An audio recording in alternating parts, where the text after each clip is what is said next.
MSNBC takes you behind the walls of America's most notorious prisons into a world of chaos and danger. Now, the scenes you've never seen. Lock Up Raw.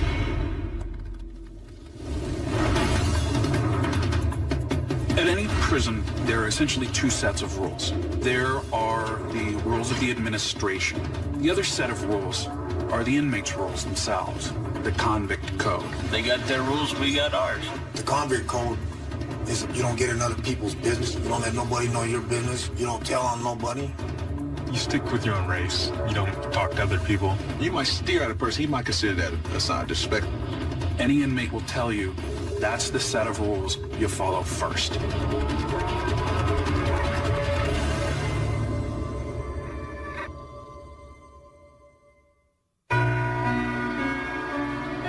On their first morning of shooting at Utah State Prison, the lockup crew entered the Wasatch A cell block, home to some of the prison's most violent convicts. We met a group of inmates playing cards and talking about who really runs the prison. The guards here don't run your sections. It's all run by, by your inmates. They pretty much tell what goes on. A guard does their section, but the inmates are pretty much, if they don't get along, then they're going to either force them out or They'll get moved. They'll get moved. They'll straight out get told, geez, you get your ass down to the pod and leave it. Hit the button, pack your stuff, and get out. And that's exactly what You ain't happened. welcome on the block. The guards are just in their pod, They distribute all the food. They're only in there to make sure nothing major goes on. Other than that, inmates run everything else. Sergeant Danny Herring was one of only 2 officers assigned to manage the 95 men on Wasatch A that morning. Yeah, they can take the block, but they're not going anywhere. What are they going to do? That really doesn't bother me. I really don't have a control issue that way. They let us control and manipulate how they live and what they do. They got their rules, we got ours. There's a code of conduct in here that you got to follow if you want to, make your time easy. You don't rat on people, just all kinds of stuff. You don't do. That code of conduct is the Convict Code, and the penalties for violating it can be severe. If you look up, the 4th deck's pretty high, A lot of people take an elevator ride. The problem is there ain't no elevator. The fall doesn't hurt them. It's a sudden stop at the end. Utah State inmate Tony Duran is well-versed in the Convict Code. He has spent the majority of the past 23 years behind bars for burglary, robbery, and a slew of parole violations. The Convict Code is a person that carries himself with respect. He only talks to the man when he has to. He don't sit there and kick it with the man. You don't tell on nobody. You don't let nobody know your business. You don't get in other people's business. You respect yourself. You respect others around you. But these days, old-time inmates like Duran all agree the Convict Code is changing. Well, because the different breed of inmate that's coming to the joint now, You got kids coming in here, Some of them are gangbangers that don't know how to carry themselves. And some of them, they just don't give a shit about respect or nothing like that. We've discovered the proliferation of gangs at every prison we've profiled, and Utah is no exception. But nowhere are prison gangs more powerful, dangerous, and faster growing than in California. And they have added their own ominous chapters to the Convict Code. You can always spot a guy that's not used to prison, a new inmate, because he'll come out, he'll wander around, he won't go with his own group, he's just looking. And usually what will happen is one of the gangsters will go over and snatch him up and bring him over and run the game down to him. Tell him, hey, this is what you got to do. This is where you got to be. You can only hang out with your own people. We don't want to see you talking to people of other races. And that happens real quick. At San Quentin State Prison, we learned that not only do gangs force most of the prison population into racial segregation, they even draw boundaries on the rec yard. Okay, this is the lower yard, and the inmates segregate themselves out here. The reason being that the gangs want it that way. The blacks are over here. The Northern Hispanics is our main gang here at San Quentin, and it's because they're better organized. Okay, the white guys are over here on the parallel bars and on the picnic table. Now, over in the corner, you see where the Asians are sitting. You can't just walk and sit on a table. I had to explain that. I'd almost got in a confrontation with that 2 or 3 times because, I saw a table, I sat down. It's not like that. You gotta ask for permission to sit down there. Even such a minor misstep can be taken as a sign of disrespect, and that can lead to widespread violence. Though correctional staff is constantly on the lookout for weapons, it's well known that many on this yard are armed for battle, and none more so than the northern Hispanics. They have a minister of defense, and his thing is he's to have 10 weapons ready at any time down here on this yard. Their weapons are all hid over there, and in the morning we'll come over and we'll search that area and try to find their weapons. But they're getting better and better at the way they hide their weapons. As you see, this one guy keeps looking around, and he's got the heavy coat on. The temperature's pretty hot, so they're the soldiers. They wear these jackets. It's a little bit more armor. If anything goes on, they're the first ones to get involved. Many inmates have told us that if violence does break out, the Convict Code dictates how they will respond. If it's a racial situation, you have to respond according to your racial background. If I'm standing next to this man here and he's suddenly attacked by another racial group, even if I don't know him, he's black. I'm obligated by myself to assist this man. You know what I'm saying? If it's a white thing, then, you get in it. If it's with the whites and another race or something, then you got to be a part of it, But if it's something else, I just turn my head. I don't even want to see it, But we found that violence does not only occur between racially segregated rivals. Sometimes gang violence erupts from within. I've stabbed people because of what I've had to do, You can't go against the program. At California State Prison Corcoran, we met one young inmate who was ordered to attack an older, weaker gang member, simply to thin out the herd. He asked that we not use his name. I accepted that because that's the way it is. I didn't question it. Some things I was against, but, I just dealt with it and accepted it because that's the law of the land in here. He explained that the hit was ordered because the older victim was unable to keep up with the gang's military-style exercise program. He couldn't keep up with the exercise. That was the reason. This is how stupid this is. The dumb reasons they have in here. And when I did speak up for him, it was placed on me. Well, since you're speaking up for him, then you'll deal with it. I dealt with it because that's what it was about. The older inmate survived the stabbing, and his assailant quit the gang. Finally, I made my stance and went against it. Now I'm a Christian, and I go for that. I wrote him a letter, and I apologized, and I told him that I was sorry that I had to do that. I was so weak, and I didn't, protect him. I should have, I was in a position to protect him, and I didn't. Next, on Lockup Raw. It's all a bunch of betrayals and lies. There's no loyalty. There's no honor.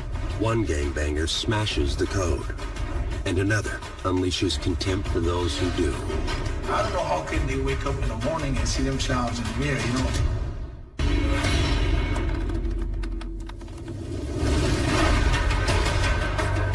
The unwritten rules that inmates live by in prison are known as the Convict Code. But when it comes to gangs, the Convict Code is the code of silence. Talking about gang business can get members killed. They got rules and we got rules within the rules. Among our own peoples or among different races, but we have to deal with it. I can't elaborate too much on it, The subject was clearly off the table when we sat down at Pelican Bay State Prison with Raul Leon, alleged to be one of the leaders of the most powerful prison gang of all, the Mexican Mafia. How powerful is the Mexican Mafia here at Pelican Bay? I don't even touch on that right there. I don't speak on it myself, Raul Leon had such influence throughout the state by assigning individuals to represent him. He would have people assaulted. He would have riots take place on his orders. Serving a life sentence for murder, Leon lives in what is widely regarded as the most restrictive environment in the state of California, Pelican Bay Security Housing Unit, or SHU. Inmates are confined to their cells for all but 90 minutes per day, which they're allowed to spend in a nearby concrete exercise area. Leon had been living here for 14 years when we met him. I always tell people they ain't built a prison hard enough to break me, you know? And some of us are stronger than others. And I think that's what Pelican Bay is about. Only the strongest are the ones that are gonna make it, you know? While Leon refuses to disavow loyalty to his gang, the prison sees a slow but steady flow of inmates who do. Through a process called debriefing, they not only break the code, they smash it to bits. It's basically when existing gang members want to get out of a gang inside prison. And in order to do that, there's a whole debriefing process they have to go through. And it basically entails the inmate coming in and confessing everything he's done with the gang. And sometimes even, you know, throwing some people under the bus and confessing against other people. So it's really a deadly thing for someone to do inside a prison. When inmates debrief, they must write a lengthy account of their criminal history both in and out of prison. The review process can take months, but if accepted, the inmates will be allowed to live in the safety of a protective custody unit and be granted many more privileges than they would have had as confirmed gang members. Because of your March 11th, 99 incident with another inmate that you almost killed, came very close to killing. We have a question about your sincerity about debriefing. Lockup cameras were at California State Prison Corcoran when Thomas Spiller, a longtime gang member, went before the Inmate Review Board to request a debriefing. I can certainly see your point of view. However, a good many of these inmates that are in the IYP program have in fact been in my position in the past, and have also called hits on other inmates and actually done hits themselves. So I'm assuming that you have had the same concerns about them, or am I being singled out for some reason? You know, let's not go there. You're going to be given an opportunity to debrief. You know, she's only giving you the honest truth, and the truth is there's concern. It also depends on how sincere you are when you do your history statement. All the stuff that you just told us about ordering hits, that kind of thing, you're going to have to do that. You're going to have to put that to writing. Yes. Just for my own understanding, what is the main source of your change of heart? Basically, I'm tired of doing other people's dirty work, of ordering people to do things that because for someone else's selfish reasons, when in fact it doesn't benefit me here nor there. That I was ordered to kill a dear friend of mine, and I really didn't appreciate that. Good enough for me. There's no guarantees. So it really has to come from within the inmate of him wanting to change who he is. And it was interesting to see these guys do this and put themselves through this process, knowing that, you know, they're dead men walking. For now, Spiller will stay in a transitional housing unit with other inmates who are also in the debriefing process. All men that Raul Leon despises. I don't know how can they wake up in the morning and see themselves in the mirror, you know? Whatever excuse you use to get to the transitional housing unit, to me it's just a crock of it's just a scam. It's individuals just trying to play the last card they have, saying, hey, you know what? I gotta get out of here. The only thing good about them debriefers and rats is that they can never return back to their neighborhoods. They're ostracized. Leon's anger is aimed at men like Miguel Perez, once a high-ranking member of the Mexican Mafia himself. Perez had already left the gang several years before we met him, and he's not looked back.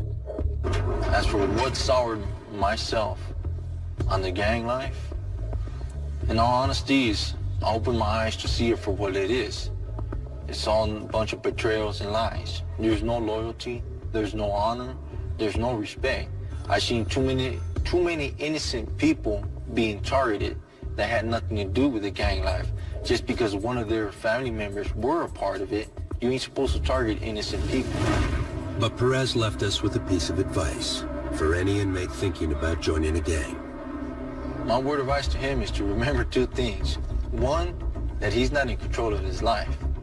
Because as long as he's a part of this gang, there's someone he has to answer to. Whether he believes he's his own man, that's a myth. Because someone's running his program. So he could walk around with his head puffed up, his chest out and everything, and think that he's Billy Badass. But he's gonna follow orders just like anyone else. For every badass, there's someone badass.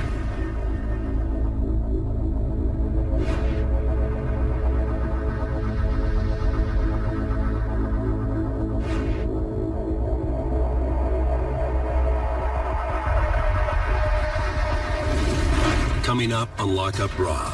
I am a man that is attracted to young women. God forbid. 99% of us are. How the Convict Code applies to sex offenders. On mainline, they walk around and they slide a knife under your door. Here, kill your cellie, or we kill you when you come out.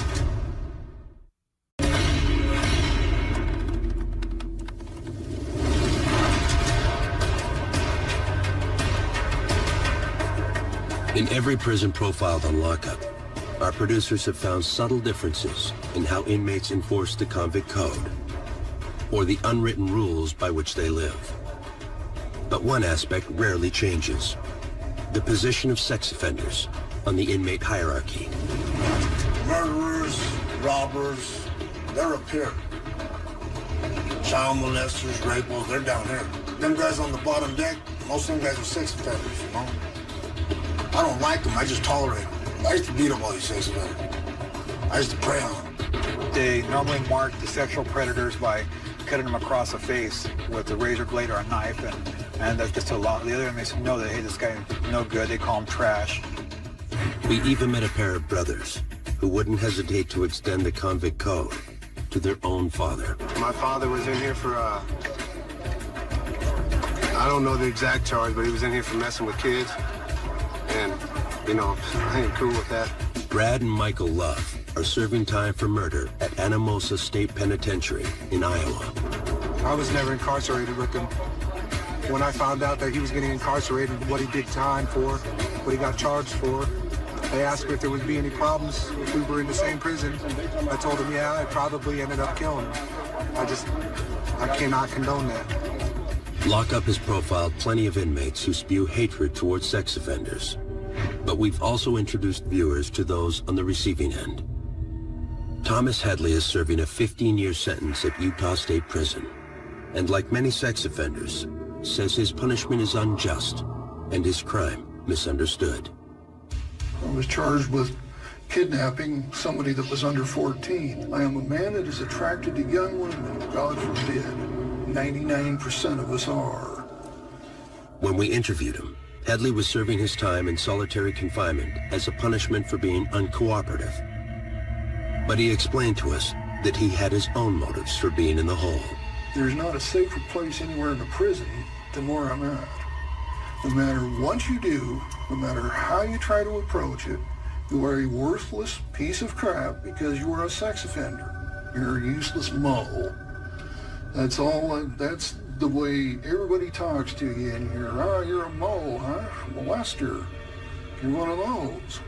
But I have seen guys get stabbed. I saw a guy get a piece of a shovel handle stuck right in the side of his neck. And I've seen a guy get a hammer took to him and just beat the side of his head to a wreck. I've got a safety list that's got at least 20 names on it with people that told me in no uncertain terms, you're a dead man if we ever get our hands on you. On the main line, I'd be dead in a day. Because those guys over there, they just wouldn't care. They would kill me right in front of an officer because it's a notch on their belt.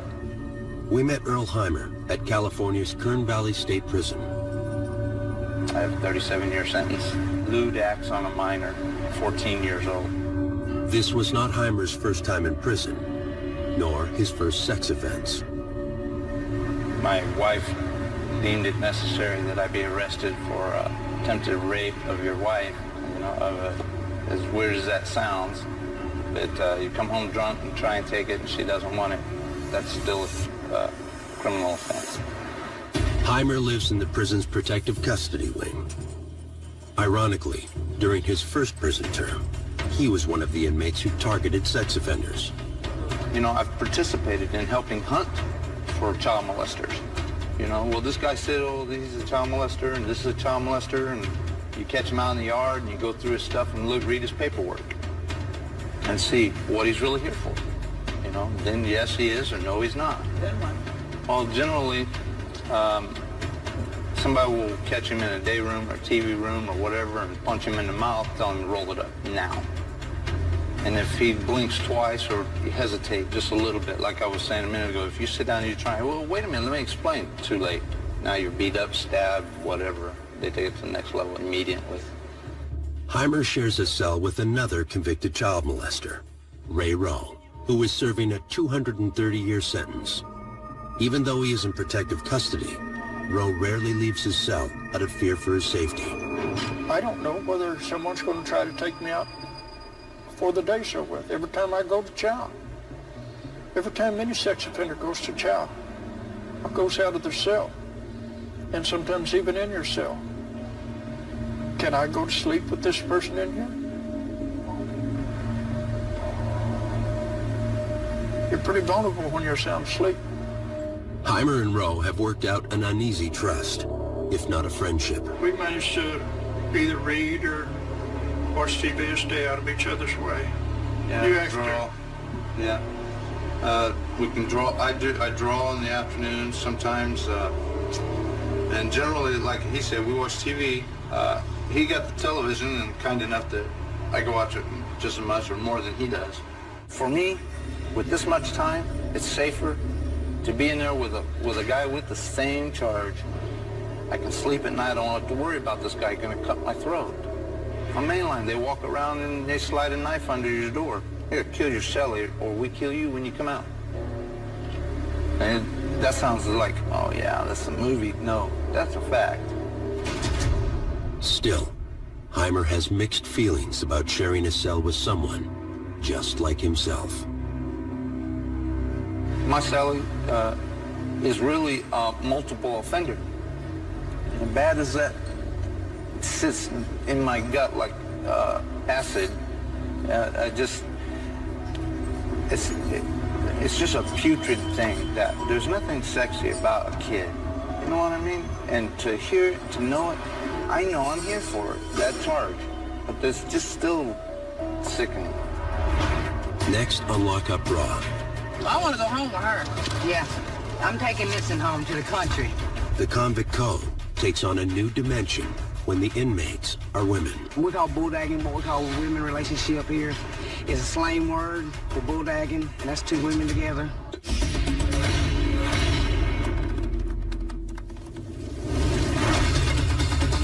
The vast majority of prisons we visited over the years have been male institutions. But when we've taken our cameras inside women's prisons, we've met inmates living by a very different convict code. The biggest difference between male and female inmates and how they get along with each other is basically looked at in two ways. One, male inmates tend to find gangs to get involved with. It's their kind of security blanket and protection. On the other hand, females find it through interpersonal relationships. There's much more drama. There's much more bonding in the sense of, establishing kind of almost marriages.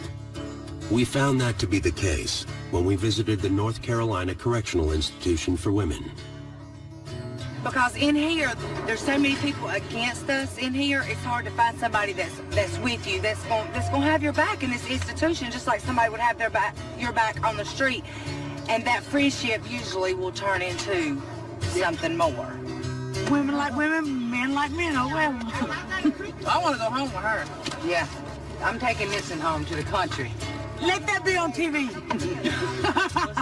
It's just love, just like marriage love. Same thing, it's different, it's more complicated. It's hard to find somebody in here though that'll keep it real with you. Real strong, because a lot of women here mess it up and lie on you. And, Ladies, y'all put some space in between y'all. Physical intimacy is against the rules. But during our shoot here, we met one of our more memorable inmates, and she made no secret of her active sex life. My nickname is Heavy D, and why I have it is because my middle name is Dawn, and I'm just heavy, so they just call me Heavy D. They call me the overweight lover Heavy D, so I just stuck with it. Heavy D is 37-year-old Pamela Braswell. When we met her, she was serving her 7th prison term, this time for DUI. I'm not very good at obeying rules. I try, but I have a very smart mouth on me. What they gonna do, lock me up? It's an activity we have on the weekends, besides bulldagging. We call bulldagging what we call a women relationship here. It's a slang word for bulldagging, and that's 2 women together. This is the bulldagging crew. God, did you say it? Well, Mama be watching this girl. She's a Christian. I have a girlfriend here, but I don't, I have several girlfriends. She's just not my special girlfriend. I have 2 or 3 girlfriends. Who's that? Teresa. Who is it? It's my wife. Your wife? Yeah. I've been with my wife about 3.5 years. No. No, but she knows I'm a player. I gotta do what I gotta do to survive in prison. And Heavy D is always looking to add new arrivals to her brood. You know, you got some that's gay like me that come off the streets that's really gay, and then we have some in here that just haven't been with women and curious and want to try it, so they get mixed up in here. And 9 times out of 10, they get turned out. And that means a woman turns them out. That means they have sex with a woman and they end up getting turned out. What's turning out mean? Turning out means they get a whole woman, they get lonely. As soon as they do the damn thing, it's all she wrote. And I'm being for real. Yeah, and then they get stupid. You wasn't gay before you come in here, though, was you? Nope. Other women at North Carolina built committed monogamous relationships. But those relationships still clash with prison policy. We have situations where inmates begin to value one another more than they do following the directives of the authorities here. They are a security issue. No! The first time lockup cameras rolled tape on North Carolina inmate Jennifer Porter, she was trying to get a glimpse of her girlfriend and fellow inmate, Danica Cox, out on the prison yard. Oh, she's gone!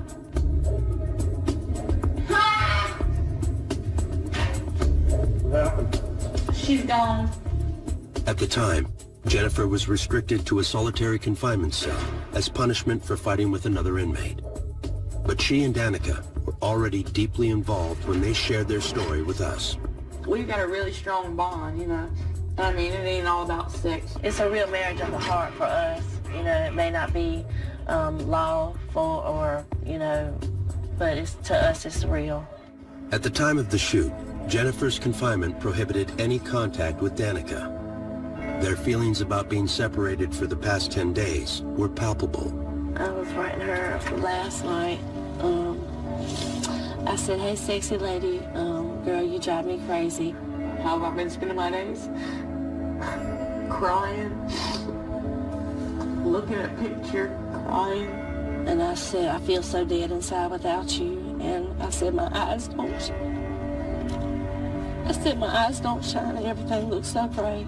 Today was the first day I've smiled, and that was because I seen her through a crack at the top of a window. The only chance they have of being reunited soon is if Jennifer's fighting charge is dropped or reduced at her disciplinary hearing. The outcome could be the difference between seeing Danica within a matter of hours or months. So the SD's read you your rights on March 15th. You understand your rights? Okay. So I'm going to charge you with the C4. I'm going to dismiss the C3 because the officer said when she gave you the directive to stop, you did stop, okay? How do you plead? Guilty. Jennifer's guilty plea on the lesser of the 2 charges means she will be out of solitary in 12 days, sooner than she thought. Oh my God, Mr. Campbell, did you see Danica outside? Anxious to see Danica, Jennifer starts to inquire about her to the lockup crew. Did you see Danica outside? I'm not even here. Meanwhile, a second lockup camera has located Danica, now waiting outside. Why can't I ask you? You can ask, but, you know, I mean, we're not allowed to say anything. oh, they playing mind games. I don't understand why they're not allowed to say anything. I'm flipping.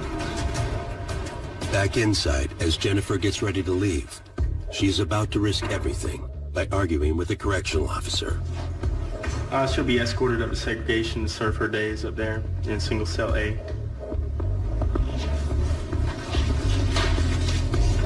But you look so eager. I'm ready to get outside. Why? Fresh air, fresh air. Could have been outside. Could have been staying outside, you know? You could have been out on the ground, not inside if you hadn't been caught up in this. Oh my jeez. Didn't we just go through this and why I did that? Okay, so why keep... Okay, but I'm simply saying, if somebody rolled up on you and punched you in your nose, you ain't gonna do. You can't sit there and say you wouldn't, Mr. Wright. And if you would, you're lying. If this man right here come up here and punched you in your nose, you seen blood, you're gonna sit there and say, well, let me call the police. You just stand right there, okay? Hell no, you're not gonna do that. You're gonna go to somebody's ass if they punch you in your nose and you see your nose bleeding. If you minding your business, okay, and that's what I felt like I had to do. Finally, as Jennifer is escorted out of the building, her hopes of seeing Danica seem like they're about to come true. Ground closed, go back there. The grounds are now restricted. The grounds are now restricted. All unassigned inmates report to your dorms. But with the yard shut down for the day, Jennifer can only call out to Danica's cell block in hopes that she might be seen or heard. The future of any prison relationship is uncertain, and especially so for Jennifer and Danica. Jennifer, serving time for drug offenses, was due to be released within a matter of months. Danica, in for robbery, was still facing 3 to 5 more years. We plan to be together for the rest of our life. Those are our plans. I'm gonna stick by her, no doubt.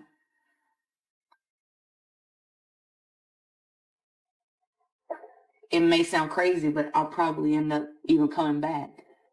Reality is that she could come back here to be with me. How? Get another charge.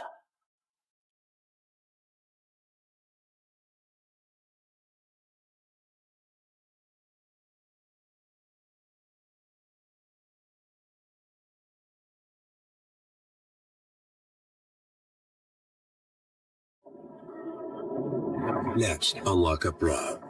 A lot of people here can't deal with rejection, especially coming from transsexual. A place in the code for gays and gay predators.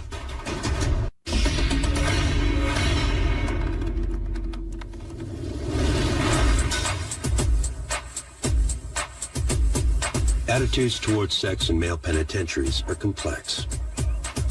According to the Convict Code, child molesters and rapists are reviled. But homosexuals can live freely in prison as long as they adhere to other parts of the code.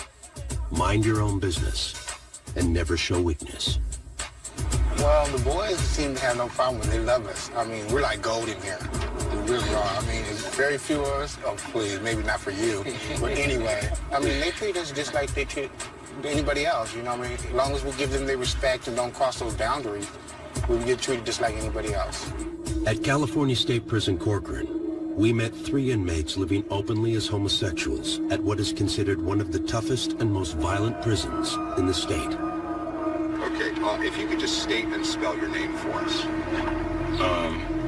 Regina Maiden, well, actually Reginald Maiden, R-E-G-I-N-A-L-D, M-A-I-D-E-N. In this raw interview footage, the 3 men discuss the possibility of attack and how they would respond. It's not being attacked, it's just being like, in a proper word, is stalked, just harassed, just because of rejection. You know, a lot of people here can't deal with rejection, especially coming from transsexual. A lot of other things people don't realize. We're men just like them. We're just feminine like men. Don't forget, women do kill. Yeah, okay, and it's like a lot of us don't put up with that, and a lot of guys know that, and a lot of guys don't. So, you know, when the ones that don't, they end up getting embarrassed. That lady with their chorus, beat up, wasn't playing. you know, and it makes them look bad on the yard. So that's why a lot of people do give homosexuals respect sometimes, because they don't know what we're capable of doing. Some gay inmates embrace their feminine side. But when lockup visited Kentucky State Penitentiary, we met Fleece Johnson, a longtime inmate who practices a very different kind of homosexuality. But we have sexual desires, right? So you got a bunch of men locked up in one place. All of them get hard. All of them's horny. All of them got sexual desires. So what are they gonna do? You won't let them have a woman. They gonna have each. Somebody's gonna have to give us some booty, and it's just that simple. The most memorable story that Fleece told us was about the place and importance that booty has in a maximum security penitentiary. And he went on about it and on about it. In his prison, booty was more important than food. Booty, a man's butt. It was more important. I'm serious. It was more booty, having some booty was more important than drinking water, man. I like booty.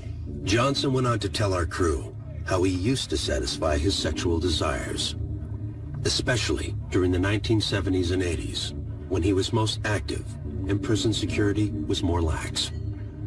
When I see one, and he looks good to me, when I go see him, I say, you come here. I say, I'm telling you what, I like you, and I want you. And we can do it the easy way or the hard way. So the choice is yours, right? And it was always yes. Johnson also had a warning for the new generation of inmates. They might be asking for trouble from old-timers. You know, they got this thing where they sag their pants past their butt. It's a style. They call it some sort of gangster style. You know, it's sexy to us, right? And see, but they weren't prepared for this, right? So you sag your pants in her, man, somebody be up in your butt, you know? And it's just that simple. Johnson even let the lockup crew know that when he was in his prime, they wouldn't be safe from his advances either. If y'all had been in her back then in them days, and as much as I like booty, I probably felt one of y'all butts as y'all was walking past me and dared you to say something. I'm not no shame in my game. This is nothing that I'm ashamed to admit. I am what I am. I'm a warrior too, you know, so let that be known. I'm a warrior. Coming up on Lockup Raw. I was convicted of 4 counts of first-degree murder of my children. How the code extends to the loneliest place in prison, death row.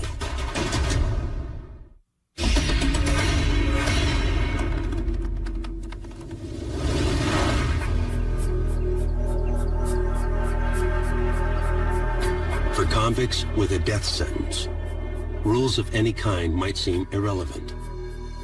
But a chapter of the Convict Code even extends to death row, a place lockup has visited many times. There's an unmistakable feeling when you walk onto a death row at a prison. Everywhere else in the prison is alive with bustle, with noise. They're loud places. When you walk on death row, it's completely silent. It is eerily silent. Randy Height, convicted of double murder and armed robbery, has been on death row at Kentucky State Penitentiary since 1995. We have one of the most well-behaved units in the institution. Well, you can't say that we ain't got nothing to lose. We've got plenty to lose, you know. We have whatever privileges we do have, you know, that can be wiped away in a heartbeat. But that's not the only reason death row inmates are often the best behaved. Their basic behavior is directly related to them being able to say in their clemency plea that we were good guys while we were there. We didn't create havoc. We weren't violent. We weren't all of these things, and try to obviously portray the good things that they've done while they've been incarcerated. I have a hope that one day that I can be out of prison, you know, even though that hope might be small. I know that what I've done was wrong. I deserve to be where I'm at. I've accepted whatever might come. What the future holds for Haidt is not yet certain. His case is still on appeal. But one day, he might take the same walk our lockup crew took when they shot at Kentucky State. Kentucky is one of the states that actually still has an electric chair. And I had asked Warden Haverhill, and we want to make sure that we get a shot of the electric chair. So we go to the end of the corridor in 3-cell house where they keep the execution chamber. And I remember he opened the door, and there was old Sparky. And it was unforgettable. This is the electric chair, which is maintained by the Kentucky State Penitentiary in order to complete executions by electrocution. It was originally built somewhere in the 1900s. It's just leather and wood and metal, like any other chair. But there's this unmistakable feeling. You know people die there. Some of Kentucky's death row inmates can choose between the electric chair and lethal injection. That's also the case in the neighboring state of Tennessee.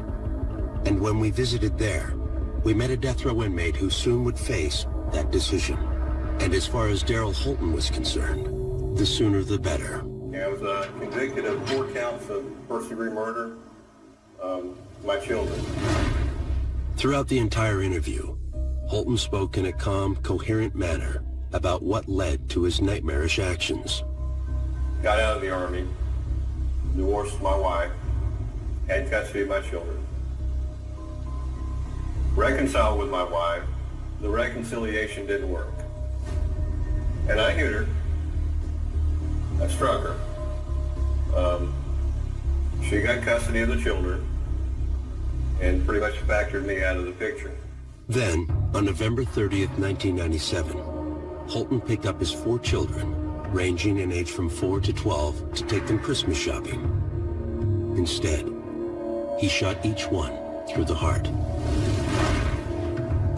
I missed them, but no, I can't say that I felt any remorse.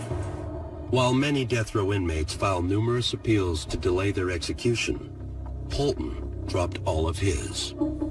I do think that the death penalty is appropriate in some cases. And I've got a low tolerance for someone claiming that they didn't do something that they actually did. There was no factual dispute about what happened. There was none. It wasn't a question of who did it. There's no doubt. I'm not going to sell out. I'm not going to change my views on the death penalty just because I'm facing the death penalty. Holton was not only ready to face his death sentence, he had chosen to have it carried out in the electric chair. But to his dismay, he had seen his execution date come and go more than once. Well, supposedly they were serious about executing me last year, and supposedly they're serious about executing me this year. If the past is any indication, I don't think they're very serious. And that's not bravado. It's more an issue of integrity. A deal's a deal. Back at Kentucky State Penitentiary, Randy Haidt made it clear he's not as eager to face death as Holton, but he's ready for it, nonetheless. I'm extremely sad for what I've done. It hurts me knowing that I went to the level that I went. And if there was any way possible for me to be healed or corrected, believe me, it would be done. It's an impossible situation, not only for me, but for everybody involved, you know. And I'm not saying that they're to get out of an execution or because, like I said, I'm ready. If you want to kill me, let's go. I'm ready to go. But I think that I have something I can offer somebody, and I don't think it's really time for me to die.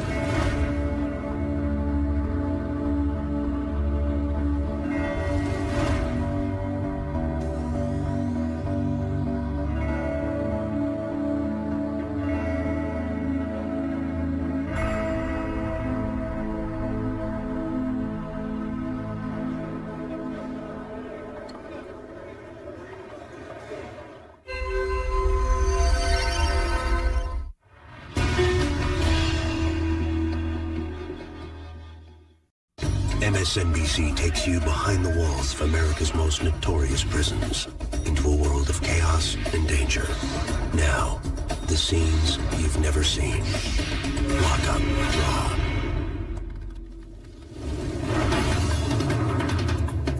At any prison, there are essentially two sets of rules. There are the rules of the administration. The other set of rules are the inmates' rules themselves, the Convict Code. They got their rules, we got ours. The Convict Code is you don't get in other people's business. You don't let nobody know your business. You don't tell on nobody. You stick with your own race. You don't talk to other people. You might steer at a person. He might consider that a sign of disrespect. Any inmate will tell you that's the set of rules you follow first.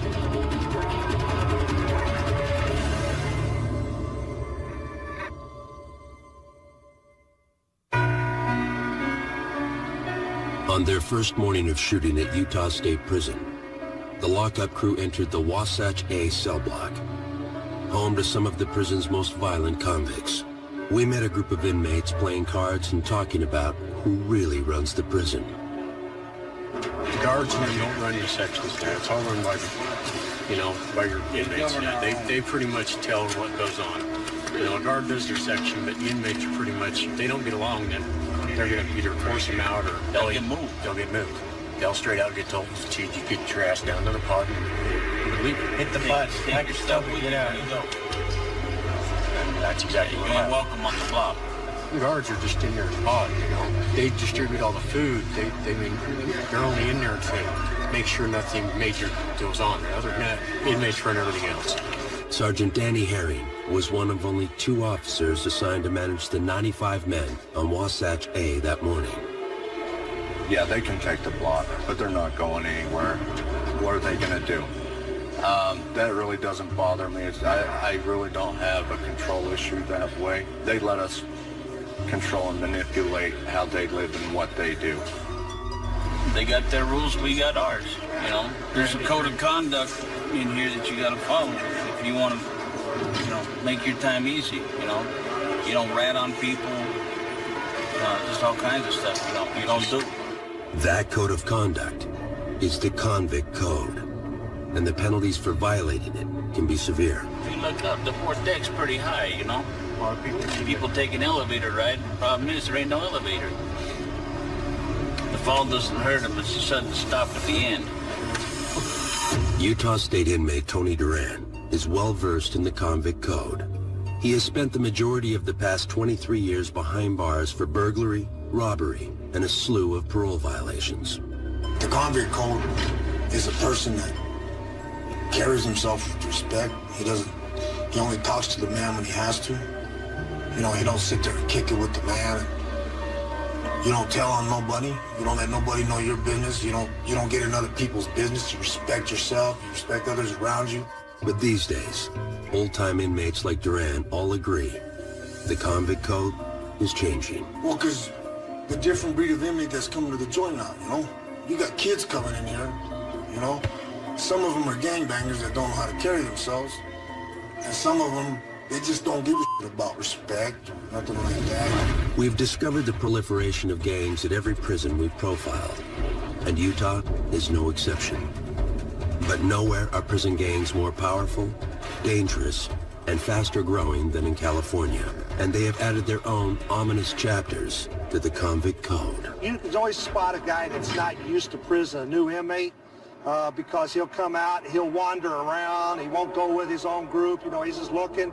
And usually what will happen is one of the gangsters will go over and snatch him up and bring him over and run the game down to him.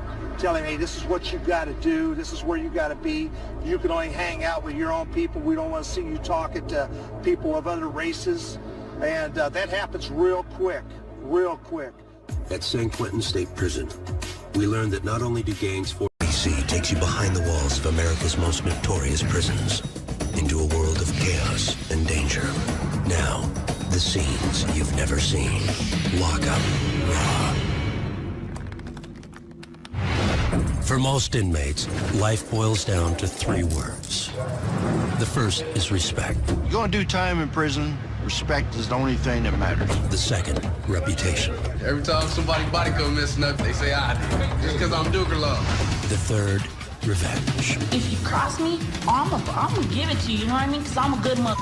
You know I'm gonna beat your ass.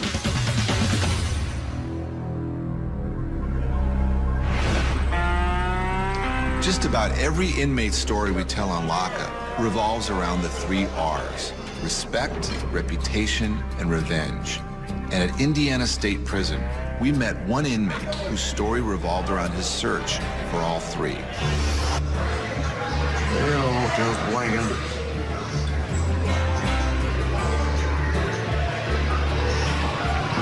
Must be going good or something. During our shoot at Indiana State Prison, officials allowed us to give select inmates handheld cameras to express personal thoughts in the privacy of their cells. My name is Cephas Pasco, C-E-P-H-I-S-P-A-S-C-O.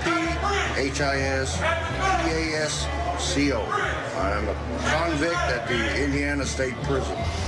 We learned a lot from them, including the importance of reputation in prison. I've done the time, I've stayed out of trouble, and I'm not a punk, bitch, or any of the lesser areas of being in prison. 2 things that were notable about Cephas. He was always alone. I don't think I ever saw him hanging out with another inmate. And his fixation on food, whenever we bumped into him, he was either talking about food, looking forward to his next meal. Breakfast is 6:15 in the morning, and the chow for lunch is about 12, give or take, and supper's 5:30, give or take. They're giving us reruns 2 nights in a row. And if I only had pork chops, I'd really be going. He had these little rituals that he would do with his food. He would get himself almost like he was sitting in a Barca lounger at home with a big TV tray, and he'd store up his food from all day long and sit there and just eat it happily in front of the TV screen. This is how I sit all the time when I'm watching TV. In the old days, I had pork chops. I'd really put on this shit. I'd have 9, 10 pork chops, chips, whole beans laid out, 6-pack soda. Guys, yeah, Pascal, you know what? Tear it up. Well, only bites I got left. But if we initially saw Pasco as a foodie behind bars, the footage he recorded on the camera we gave him revealed a troubled past. I'm in prison for 60-year bid for murder. I killed my nephew's ex-wife. I was drunk, high on marijuana at the time. I'm not the boy that I was. 20 years later, I'm a man. I live my life as a man. And here I am a convict. By Cephas saying he was a convict, he was basically saying his crimes were not against a child or of a sexual nature against a woman, and he lives by the Convict Code, which in prison is a big deal. The laws of the convict is you don't disrespect others, you don't steal, you pay your debts, you never become a punk or a bitch. I've done that. My reputation is clean. But Pasco's status as a convict was threatened by another distinction in prison's complicated social structure. Let us animals out so we can go eat. Time at the zoo. We were interviewing Cephas at his cell, and he was anxiously awaiting the bell for chow hall. And he came out, and he was walking down. We were following him. I heard some inmates scream out something. I wasn't actually sure what they had said, but his reaction was so severe, I assumed it had to have been a major insult. Here, gentlemen, now. What? Call me that. You talking chomo? Well, you mother damn said chomo. Who the said chomo? Chomo is prison slang for child molester, but it can also be used to define anyone who has a sexual offense. We caught up with Pasco later that day. He was at the cell block microwave, preparing his evening meal. You call that spaghetti? I call that just wet noodles.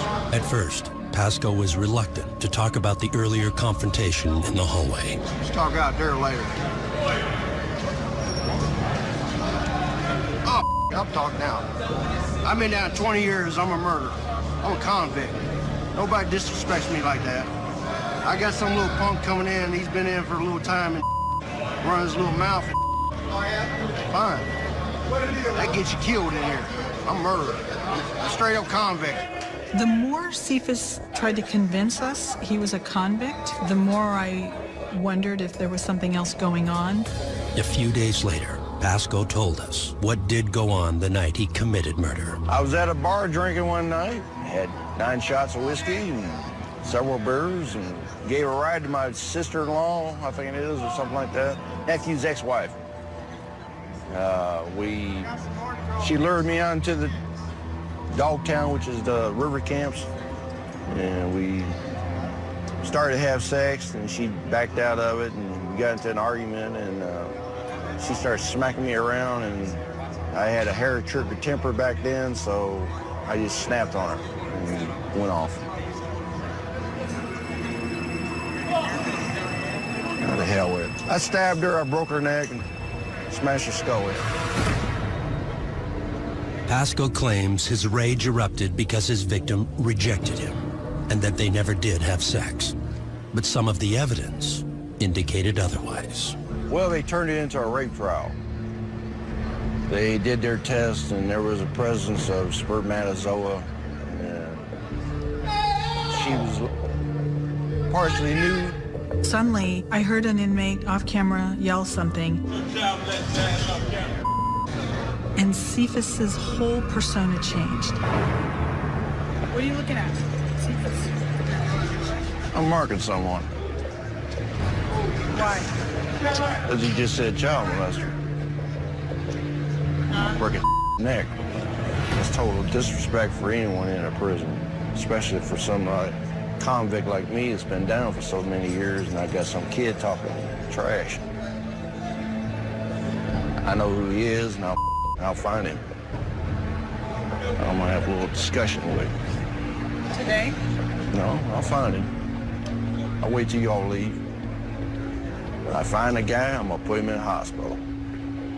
I don't kill no more, but I'm damn sure gonna maim him. That's all it is to it.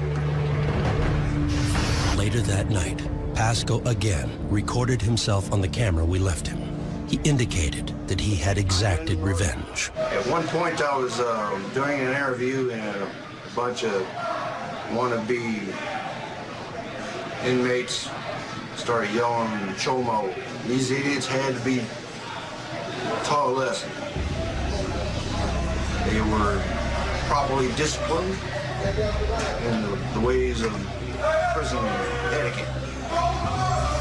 We checked with the authorities to see if anybody had been injured that night, and there were no reports that indicated that. But later, Pasco shifted his thoughts from his tormentors to his victim. Many guys ask me why I'm doing this tape.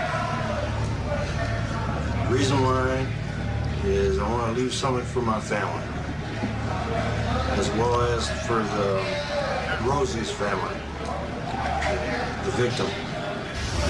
She was a good woman, a good person, and to snuff out that light was unpardonable. This is Cephas Pasco signing off from ISP Prison, Indiana State. Good luck to us all. Coming up, If you cross me, I'm gonna give it to you, you know what I mean? Because I'm a good mother. one of the Maricopa County Jail's most notorious inmates solidifies her reputation by entering into a forbidden relationship. Yeah, they wrote me up for being with an officer.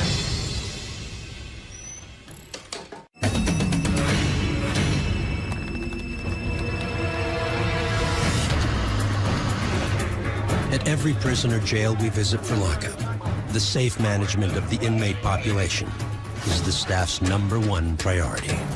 Violent inmates are usually confined to their cells at least 23 hours a day. When movement throughout the facility is necessary, it's usually under close supervision and with the inmate shackled at both the wrists and ankles. But at the Maricopa County Jail in Phoenix, Arizona, we discovered that for some inmates, even these precautions weren't sufficient. Here, a pod that would normally hold 32 inmates had been cleared in order to manage just 4 female inmates with violent reputations. It just limits their ability to threaten other staff, to go after the officers. It's just a very, very controlled setting. When I first went in there, I was surprised to see that there were only 4 inmates that were actually housed in that area. But once I met them all individually, my impression kind of quickly changed, and I realized that there's a reason why these 4 women are kept away from the rest of the population. The 4 inhabitants of this pod were all well known throughout Maricopa, but none had a more notorious in-house reputation than Rosalva Rosie Trevino. If you cross me, I'm gonna give it to you, you know what I mean? Because I'm a good mother. You know, I'll respect you and give you your loyalty, your understanding, your respect. I'll give you everything in one package. If you up little by little, then disrespect me, then I'm gonna beat your ass. You know what I mean? That's where I'm gonna come full force your way. Trevino had spent the last 6 years inside Maricopa fighting a murder charge that could have earned her the death penalty.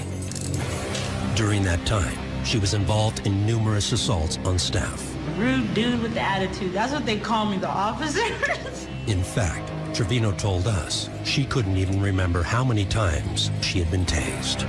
My whole back, I have like scars. This is the big one. This one's where I could put my finger in. You see how big it is?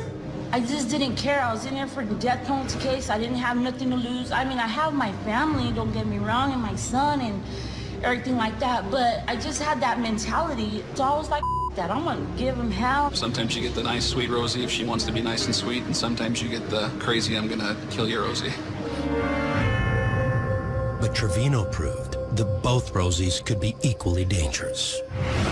I want to touch it. And the staff warned me about this. She can actually draw people in, which she did on many occasions. And one of the stories that's very well known about Rosie among the detention officers is that she actually developed a personal relationship with one of the detention officers. We started flirting around, and I don't know, one thing led to another. I really thought she was gonna set me up. I really thought she was working for the prosecutor. When Trevino entered into a relationship with one of the jail's female detention officers, it was considered a serious breach of security. Yeah, they wrote me up for being with an officer, and that I was a danger to this facility because of her, because she knew the blueprints or whatever, you know. An officer and an inmate having a relationship is a tremendous issue from a security perspective. The concern is that the officer can do favors or can even potentially smuggle things in to inmates, whether that be a weapon or whether that be drugs. They think that I manipulated her. Like, she never brought me no drugs or nothing like that. Just like food, like, you know, things. The inmates call that hooking an officer, and that's a game for them. And in the past, there has been contests between Trevino and other inmates to see how many, or if they can, hook an officer. She does have a reputation for actually, you could say, sucking the officers in, getting them to play her game. I mean, it's an easy enough thing to avoid, but some people just are weaker than others, I'm assuming. When the relationship was discovered, the officer chose to relinquish her badge rather than turn her back on Trevino. She moved in with my mom, and she's like, she raised my son. I mean, I cared about her, but I wasn't like, I didn't know how serious it was until after I had her in my house with my mom, and it was like, she helped my mom, my dad out a lot, and my son loves her. If an inmate wants to be your friend, that's your first warning sign right there. The officer in question, she listened and believed exactly what Trevino told her. You know, she said, yeah, great, wow, I'm interested in you, gets fired, comes back to be, you know, I guess in love with this young lady, and now Trevino's done because she no longer can be a help to her. She's no longer an officer. It's crazy, huh? What love does. Trevino says that although the former officer is still close to her family, the two of them have cooled their relationship. No, I wouldn't say we're dating no more. I mean, she went her way, I went my way. I mean, I'm looking at death penalty, you know what I mean? I had good memories with her. During our final days of shooting at Maricopa, Rosie Trevino continued to prove unpredictable. After a difficult court hearing concerning her murder case, she attempted suicide. though it was quickly thwarted by jail staff. I was kind of shocked because she was actually a pretty happy person. She seemed really comfortable in her environment. She seemed to have built a really strong relationship with the 3 other females in her pod. Then, just days later, Trevino and her lawyer reached a plea bargain, which spared her the death penalty. She was sentenced to 18 years in the Arizona state prison system. Coming up. I stabbed him in his lungs and his kidneys, and he basically drowned in his own blood. In prison for manslaughter, one inmate's past can come back to haunt him. Before I was an inmate, you know, I was a correctional officer here at this facility.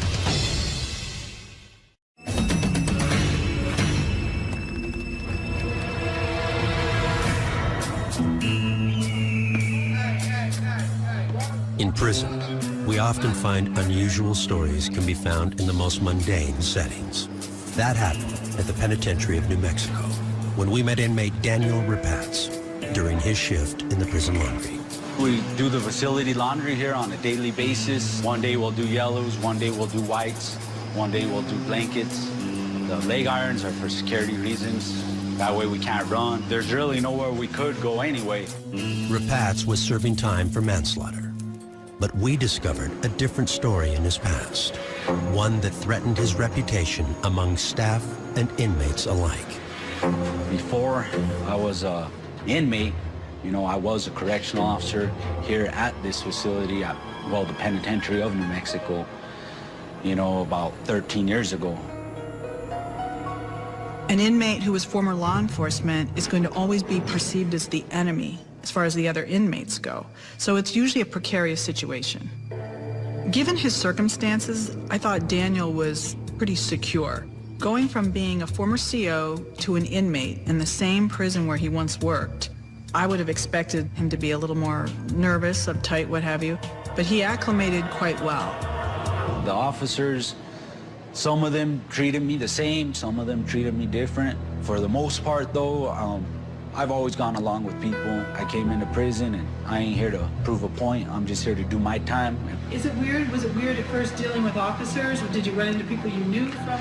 Yeah, I mean, I ran into a few people and that, and they just, hey, Rapatz, because that's what everyone calls me by my last name. What, ¿Qué pasó? What happened, you know? How did you end up here in the joint, you know? What happened? And I tell them, you know, I ended up wrong place, wrong time, and out drinking and using drugs and alcohol, and I messed up my life.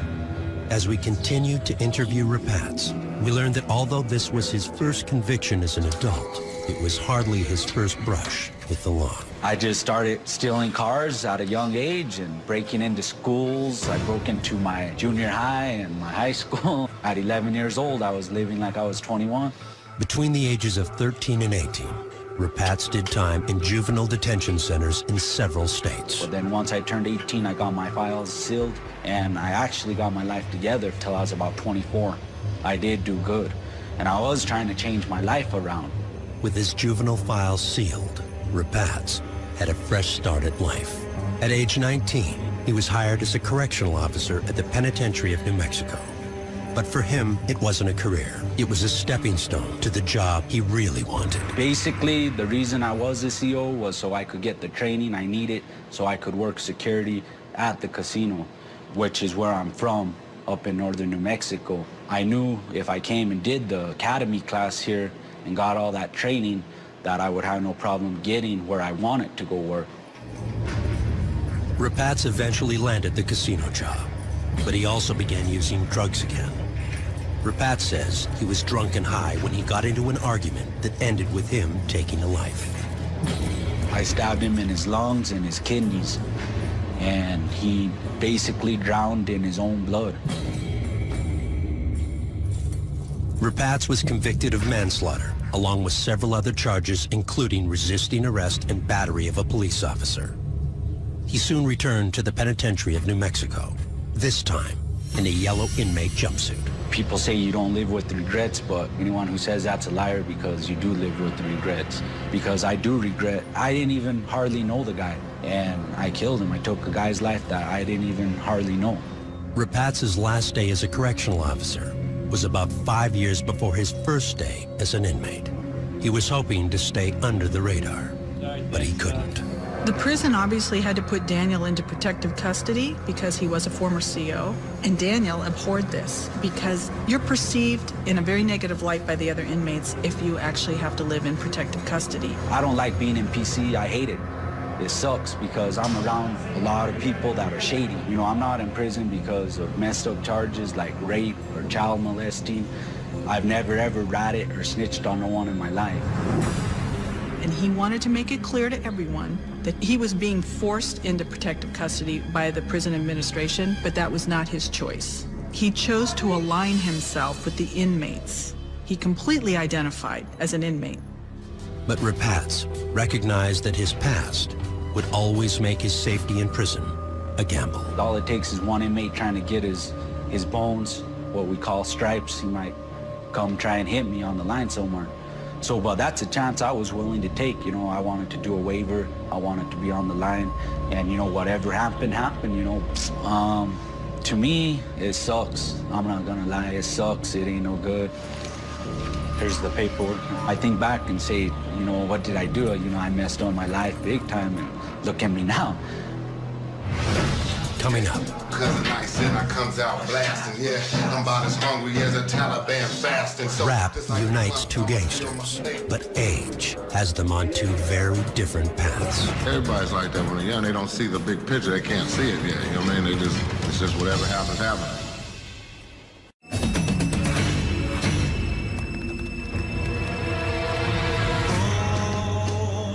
You know what I need is you.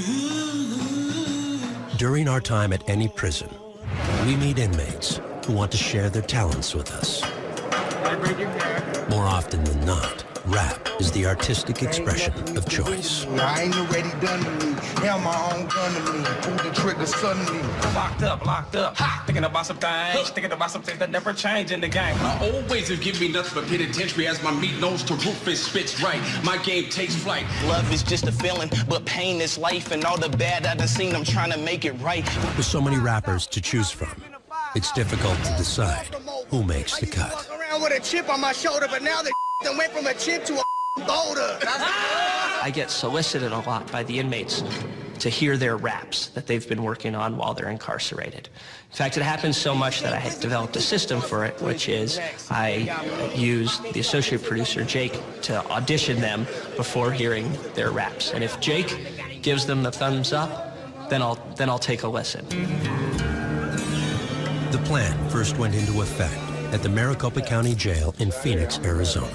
He kind of used me for the litmus test, so to speak, on if they were good or not. So at one point I was told, hey, come on up here, and I went up and there they were. Cousin Ice and Duker Loke were two of the most interesting inmates that I've ever met working on lockup. Yeah, I'm cousin nice and I comes out blasting, yeah. I'm about as hungry as a Taliban fasting. So just like the clumps, I'ma fill my plate. Ghetto grinding all day, it's a crime buffet. I was actually blown away. For being two different artists from two different locations, they actually worked well together. So just remember, if you like it or not, if you floss what you got me in my bust shots. Cousin Ice is really 45-year-old Titus Fisher. He was at Maricopa, awaiting trial on a charge of firearm possession by an ex-felon. Yeah, we make toilet music. You heard it up there, right on the toilet and the desk. You gotta make your own beats, you know what I mean? 4-4, cock back on the beam on top, ski mask, roll club, jump teed up. Need a boss on the hip, 32 in the clip. Had a chance to give me a couple knocks over with. Fisher's cellmate is 20-year-old Donnell Thompson, better known here as Duker Loke. I got a name. You got a name? Duker Loke is the South Side, good? Thompson was at Maricopa appealing 2 murder convictions that could land him in prison for at least 32 years. Keep the noise down over there. Rap has helped the 2 men bridge their generation gap. Trying to film. The Sellies share one other thing in common. They're both members of the Crips Street Gang. But they were at very different stages in their life. Cousin Ice was no longer in love with the lifestyle. I haven't actually went out gangbanging, shooting at people just because they're from across town and all that. I haven't done that in years. but I still hang with my homeboys, and you know what I mean, if something happened to one of my close ones, I'm gonna have to help retaliate, you know what I mean? Duker Loke, on the other hand, was still caught up in the game. He was still infatuated with this romantic notion of being a gangster. What do you want for your future? Money, power, respect. Top of the food chain. I think everybody's like that when they're young. They don't see the big picture. They can't see it yet, you know what I mean? It's just whatever happens, happens. Having been in and out of state prisons in California, Fisher sought to share his wisdom with the younger Thompson. I've got him out of situations to hear that he was finna just react to some and I'm telling you, you can't always just react, you know what I mean? You gotta slow down and think about something real quick. And then he thanks me later on like, yeah, man, you're right. I'm glad I didn't just do that. Yeah, he keep me cool, because I'm real hot-headed, you know what I mean? Quick to snap on somebody, real quick. No problem, no worry about nothing, but he keep me out of it cool. Despite the fact that there was a sort of mentor relationship, you could see that Cousin Ice couldn't totally impart all that he had learned in his years onto Duker. It's the new generation. Gotta take all your old folks out.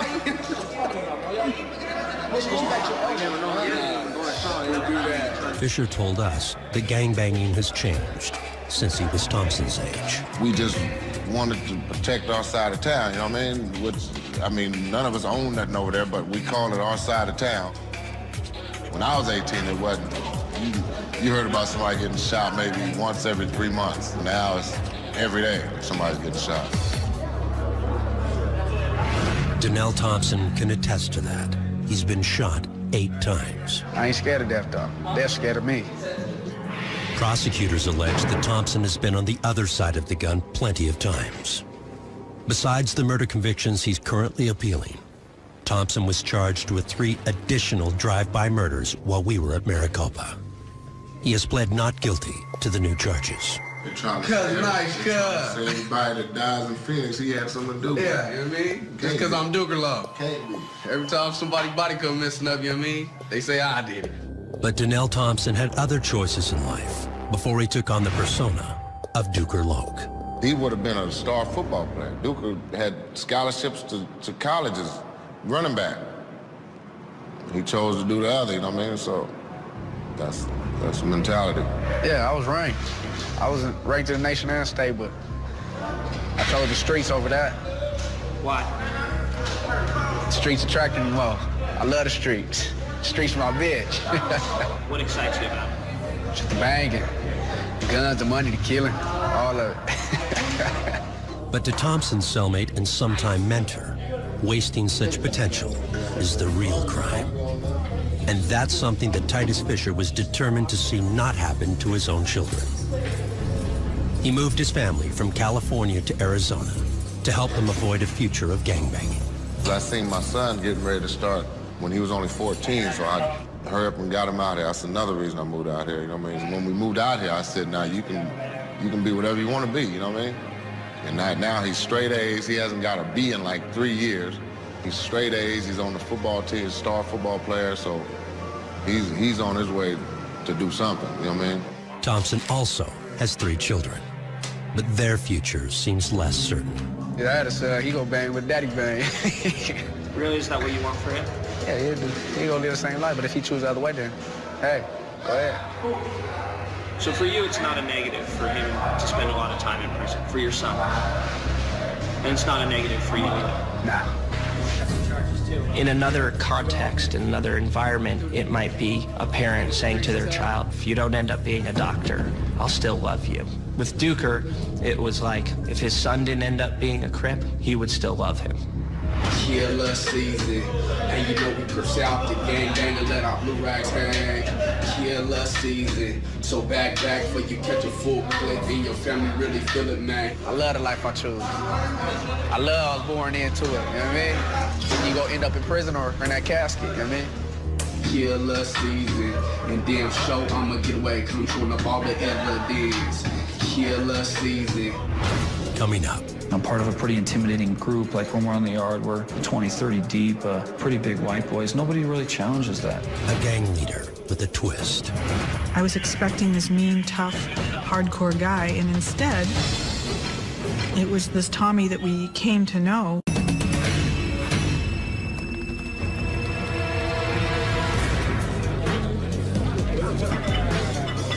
It's been said that inmates in maximum security prisons live their lives based on the 3 R's: respect, reputation, and revenge. The same can be said of prison gangs. No matter where we're filming, whether it's the United States or around the world, gangs are a big problem for prisons. It's a secret society with a code of silence. But when we went to a prison in Colorado, Lyman Correctional Facility, we met a gang leader there that seemed to be a bit different. It might have had something to do with the 2 officers we met there. Those 2 officers are Lieutenants Jim Fox and Andy Piper. We're not going to quit coming in here and shaking you down, so you better quit. Don't look for sympathy. I'm not. Square yourself away. Check yourself. Knock this off. Then maybe you can get into a program. They were completely in sync with each other when they were doing their work. They were obviously very good friends as well, but they were complete opposites in terms of how they looked, how they acted, their whole personas, but they were extremely effective at what they did. What did you do before corrections? Worked on a ranch mostly. This was quite a culture shock to me. And they drug me off the horse and put me in here, and I'd never seen anything like this in my life. Working on a ranch, what did you do? Ropes, doctored. You're a cowboy. Yeah. You're a cowboy. Basically. And Lieutenant Fox had that cowboy persona on the job. He always told it like it was. You're not going to manipulate the system here at Lyman. You're going to go through the process just like every other inmate that comes in here does. And if that means that you go out in population, that's where you're going to go. Lieutenant Fox was the more gregarious of the 2, while Lieutenant Piper was pretty quiet, but when he did speak, he was very direct. You know that's never correct. He could be tough. Are you speaking? Are you speaking? You're saying something. Don't. And sometimes he had a very dry sense of humor. Stay away from the ice cream. One of the men's specific duties was to gather intelligence on the prison's various gangs. We're probably unique in how we deal with the gangs out here. We've accepted the fact that there are going to be gangs, and there's nothing we can do about it. So we try to control, what they do, and we use the leaders a lot to control that. And they know that if there's problems out here, they can come to us and not be a snitch. Part is the clout that they carry. Out on the yard, there's not hardly anybody out there that's going to walk up to a leader and call him a snitch. That's part of it, and part of it is the rapport that we build over the years with them. They trust us, and in turn, we trust them somewhat. One of the gang leaders the officers cultivated a relationship with was Tommy Holloman. These guys, they know everything. There's a lot of rats at this place, so these cops, they know everything that goes on pretty much. We had been hearing about Tommy Holloman for a while we were at Lyman as the shot caller of this white supremacist gang. So when we first encountered him, I was a little taken aback. I was expecting this mean, tough, hardcore guy, and instead, it was this Tommy that we came to know who seemed shy, a little timid, a little withdrawn. I have a pretty good heart. My mom, she's always had foster kids, and she's worked in a group home. So, I've always wanted to do what she did. I've always wanted to have been able to help somebody, and I really think I can. During our shoot at Lyman, Holloman was brought in for questioning when another inmate had accused him of extortion. Hey, Holloman. Watching Lieutenant Fox deal with Tommy was very interesting. They had a certain rapport. I would almost call it a professional rapport. Go on in, have a seat. So you want to give me your story? Well, to be honest, I don't really have one. I feel like this dude is just trying to get out of trouble. He knows who I am, and I go into the bus every time. They each seemed to know what the other's boundaries were. They talked in a very amicable way. And Fox was giving Tommy advice on how to stay out of trouble. If you're doing anything, quit. Why not? Go over there and lay low. You know they got a target on you. Yeah. Well, the good thing about Fox and Piper is they don't ask questions that they know that they shouldn't. They're not going to ask me straight out what happened and why. They're going to ask if I know anything about it. They don't push me if I say no. All right. Appreciate it. The extortion investigation eventually led Fox and Piper to conclude that the inmate who had made the accusation was actually angling for a transfer to another prison, and Holloman was cleared. But Holloman has had his share of trouble. He was originally sentenced to 30 years for assault and attempted robbery after he stabbed a man during a street fight. I was charged with first-degree assault, which I thought really wasn't that serious. I thought well, if it's not murder, then maybe he wasn't too bad. And it turns out that I stabbed him in his lung, and he bled out like twice. I had to go through a couple surgeries, and I got the attempted robbery because I was going through his pockets. That's where I found the knife. It was his knife, and took off, and that was it, really. During his early years at Lyman, Holloman gained a reputation for violence as well. When you have a 30-year sentence, you have to go in with the mindset that you're probably never going to get out. Or if you do, you're going to be an old man. So you don't really care about anything. That's what you're supposed to do in prison. You're supposed to do heroin and fight and, you know what I mean, who gives a crap? So I did a lot of that. He was kind of like a Tony Soprano of sorts. And just like Tony Soprano, he was a very personable and likable guy. I mean, you know, I'm kind of a mama's boy. And on the other hand, I probably wouldn't want to cross him. I'm a pretty big guy. Nobody's going to call me out. I'm part of a pretty intimidating group, like when we're on the yard, we're, you know, 20, 30 deep, pretty big white boys. Nobody really challenges that, so it wasn't as hard as I thought it was going to be. Holloman made it to the top of his prison gang, but then the unexpected happened. He caught a break in his case. A reclassification hearing on his 30-year sentence was influenced by an unlikely source. So the day before my hearing, this guy that I stabbed wrote a letter to the judge saying that I deserved a second chance and that I was given a long time and it's not fair because of my mistake that my family had to suffer and lose a son, you know. And, you know, it was pretty amazing. And I mean, I had a lot of people, you know, they spoke at the hearing. The judge cut Holloman's sentence in half to 15 years, with the understanding that any violent acts in prison would restore the original 30-year sentence. You get this whole new perspective. You get this chance at some kind of life outside of prison. But for Holloman, nothing seems certain. I get my sentence cut in half when I don't deserve it. I wasn't doing anything to better myself in prison. Just because I gave back all that time, you know, I'm still a convict now. You know, this is still my world until I get out. So, I mean, it was tough to balance that, to, you know, try to do good and better myself and, you know, hope for parole or something. But at the same time, you know, stay true to how I was schooled in prison and, you know, not kind of showing weakness and, you know, things like that. Here's why you're a conundrum. You certainly seem to be one of these people who has a lot of potential. Yeah. Certainly a leader. You've well established that. You're smart. But you don't seem to want to give up a criminal lifestyle. So that's why I'm curious as to what you really think is going to happen in 5 years when you get out of here. Well, I'll say this. I'm not going to let the hope or chance of getting out soon change how I'm going to do my time now. Because my reality today is this is where I'm at. When I get out, that's a different world. It'll be a different life. I'll be able to do different things, learn new things, you know what I mean? But my reality is this place. So why would I change that? You know what I mean? I can't. Because the minute I do, you know, I lose my identity. I was hoping for his sake that he makes the right choice because he has all the things where he could succeed on the outside. He has family support. He's a smart guy. He has a desire to change. So we all left hoping that he was going to do the right thing. I can't think of tomorrow because tomorrow isn't here. I have to do things this way because, you know, this is where I'm at. Coming up. All you could hear were the sound of birds, birds, birds, birds. One of the most unusual prisons we've ever seen.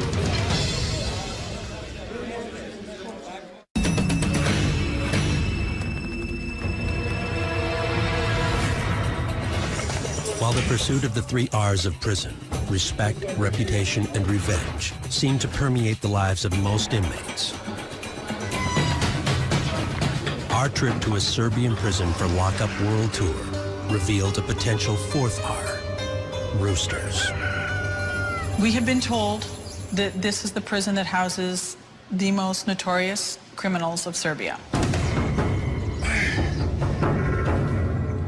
But you would never know that by touring the grounds of Zabala, a maximum security prison located in the Serbian countryside outside Belgrade.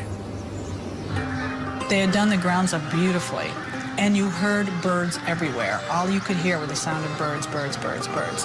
That was very surprising to me. You couldn't escape it.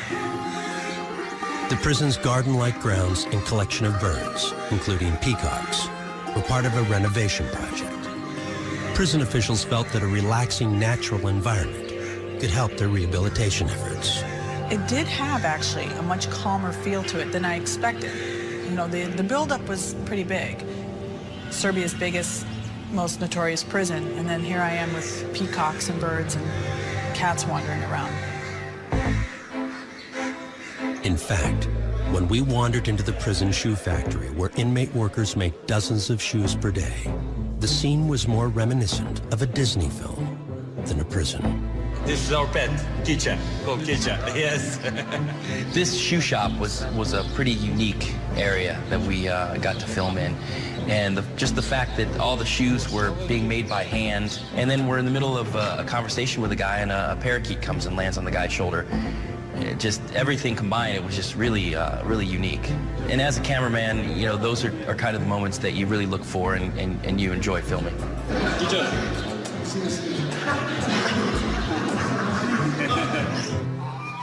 We met one inmate, however, who seemed to have a closer connection to the birds than most of the others. I would see this guy off in the distance, and he was surrounded by birds, and he was surrounded by all different types of birds. And obviously I keyed on him because it was kind of interesting. He was interacting with the birds, and one of the staff members said, "Oh yeah, he takes care of the birds, blah, blah, blah." I then dubbed him the Birdman of Zabala. Rasha Radisov is serving 15 years for murder, a crime he claims he committed in self-defense. We have pigeons, various breeds, fancy pigeons, fantails, which are inside the cage right now. We have hens, peacocks, geese, roosters, and since recently, goslings. I feed them. I look after them. I don't allow a single bird to go missing. If a bird gets injured or ill, I report it to the administration. He told me that he could tell by the sounds of the birds, the different species, what was going on with them. If they were fighting, if they were mating, if they, you know, were friends. He said he really felt he understood the birds and that they understood him. It's relaxing to see all the different birds. We have a small pool for them here, and it's fun to watch them gather there, drink water, bathe, fly around. It was obvious he had a relationship with these birds. We were watching him interact. They weren't frightened of him in any way. Along with his unique relationship with the birds, Rasha had a unique living situation as well. He lived on his own, away from the other inmates. He had this unique situation. He lived in this little shack on the prison grounds. He didn't have to dwell in the dorms or the cells, and his whole job was to take care of the pump system at the prison. This machine sometimes breaks down in this place. The other one can break down too when there's a lot of rain and mud. That's why I keep watch here. The fact that Rasha, the Birdman, existed on prison grounds was unique for me in my experience. He could live on his own there. He had this little hovel of a home that he created. I've never actually seen anything like it, ever. ABC takes you behind the walls of America's most notorious prisons into a world of chaos and danger. Now, the scenes you've never seen. Lockup Raw. For most inmates, life boils down to 3 words. The first is respect. You're gonna do time in prison, respect is the only thing that matters. The second, reputation. Every time somebody's body go messing up, they say I did. Just because I'm Duker Love. The third, revenge. If you cross me, I'm gonna give it to you, you know what I mean? Because I'm a good mother. You know I'm gonna beat your ass.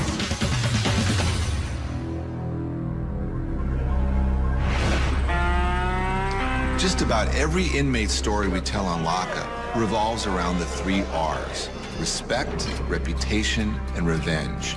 And at Indiana State Prison, we met one inmate whose story revolved around his search for all 3.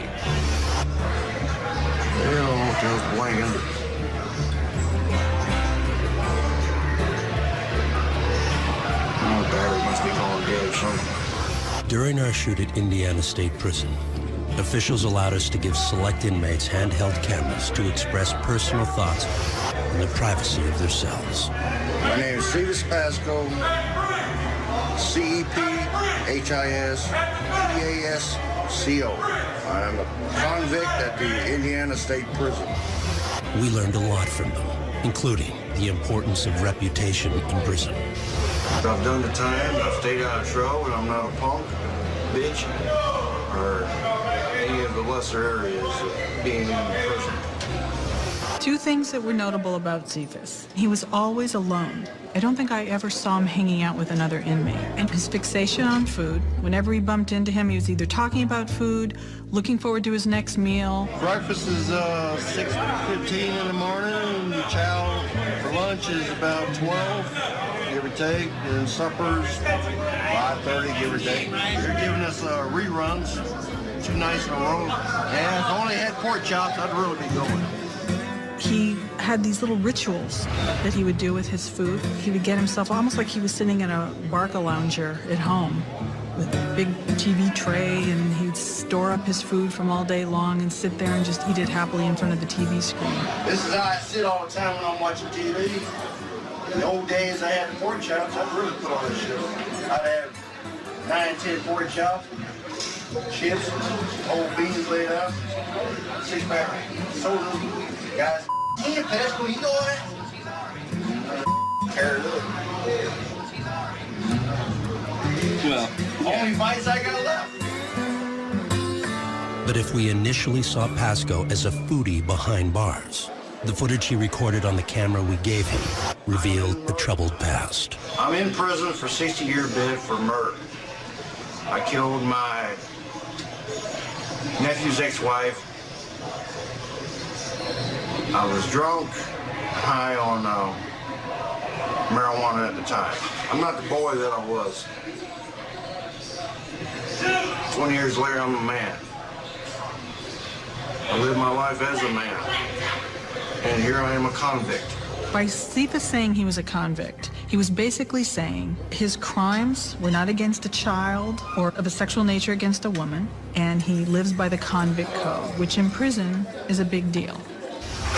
The laws of the convict is you don't disrespect others, you don't steal, you pay your debts, you never become a punk or a bitch. I've done that. My reputation is clean. But Pasco's status as a convict was threatened by another distinction in prison's complicated social structure. Let us animals out so we can go eat. Time at the zoo. We were interviewing Cephas at his cell, and he was anxiously awaiting the bell for chow hall, and he came out.